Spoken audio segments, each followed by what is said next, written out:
Bisa nggak sih belajar SEO tuh otodidak? Menurut saya jawabannya berat banget sih. Sekedar info, saya ngeblog itu dari tahun 2006, dari awal-awal blog masuk Indonesia. Terus saya punya website atau blog yang serius, namanya anakui.com.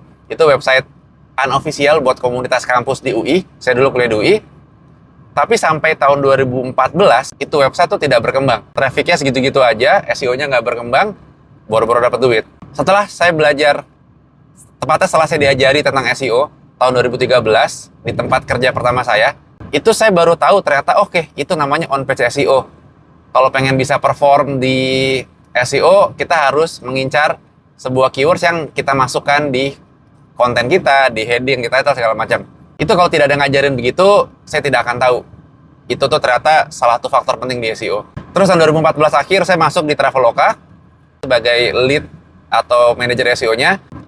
Nah, saya justru nge-lead atau mimpin teman-teman tim member saya tuh yang udah pada punya pengalaman di SEO 3 tahun, ada 5 tahun, bahkan lebih.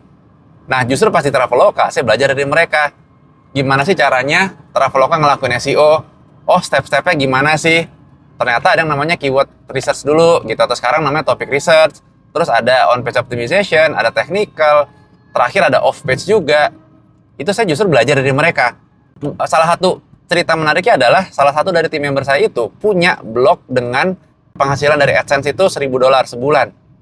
Saya belajar dari dia gimana caranya, gimana strategi kontennya segala macam. Saya praktekin di website anakui.com tadi, karena SEO itu ilmu praktek ya. Saya praktekin dan alhamdulillah lumayan ngikutin jejaknya. Saya dapat $1.000, nggak ada yang. Saya dapat $100 sebulan. Lumayan, sebelumnya kan $0 gitu. Jadi saya dapat itu selama beberapa bulan. Jadi singkat cerita, kalau pengen belajar SEO otodidak, pure otodidak, nggak ada yang ngajarin, itu berat banget. Kalau nggak mustahil, atau nggak bakal lama banget, atau banyak salahnya. Jadi kalau teman-teman belajar dari orang lain, belajar dari guru, teman-teman akan mempercepat, karena teman-teman tidak perlu ngelewatin salah-salahnya dulu. Teman-teman tinggal mempraktekkan yang sudah diajarkan, itu works nggak di tempat teman-teman. Kalau works, syukur. Kalau nggak works, teman-teman bisa mencoba cara yang berbeda dari framework yang udah diberikan. Jadi intinya teman-teman kalau belajar sama orang, itu tidak perlu belajar dari nol dan pusing, harus apa lagi belajarnya gitu. Makanya di Lesio ID itu bikin kelas namanya SEO Fundamental Course, buat teman-teman yang mau belajar memahami SEO dari nol, baik teman-teman praktisi SEO maupun teman-teman digital marketer yang ingin belajar channel baru, itu kita bisa belajar di SEO Fundamental Course. Itu ya.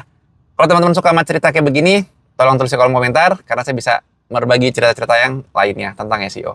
Thank you.